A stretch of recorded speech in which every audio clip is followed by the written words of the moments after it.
Instant power packed breakfast 5 minutes లో అయిపోతుంది and చాలా చాలా హెల్తీ.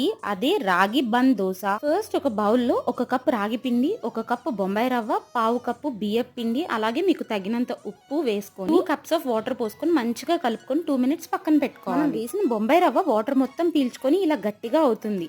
దీన్ని మొత్తాన్ని మిక్సీ జార్లో వేసుకొని దోశ బ్యాటర్ లాగా ప్రిపేర్ చేసుకొని పక్కన పెట్టుకోవాలి. ఈ దోశ బ్యాటర్ లో చిటికెడు బేకింగ్ సోడా వేసుకొని మంచిగా కలుపుకోవాలి. మీకు నచ్చితే ఆనియన్, మిర్చి, కరివేపాకు, కొత్తిమీర, క్యారెట్ సన్నగా తురుముకొని పిండిలో వేసి కలుపుకోవచ్చు. ఇలా చిన్న కడాయిలో కొంచెం ఆయిల్ వేసుకొని రాగి పిండి వేసుకొని మూత పెట్టుకుంటే ఇలా చక్కగా బన్ను లాగా పొంగుతుంది. కావాలంటే ఇలా చిన్న చిన్న బన్స్ లా కూడా వేసుకోవచ్చు, లేదంటే ఊతప్పం వేసుకుంటారు కదా, అలా వేసుకున్న ఈ రాగి దోశలు చాలా బాగుంటాయి. దీనికి బెస్ట్ కాంబినేషన్ అయితే టమాటా చట్నీ. ఈ వీడియో కనుక మీకు యూస్ఫుల్ అయిందనిపిస్తే please do subscribe. Also don't forget to like, share and comment.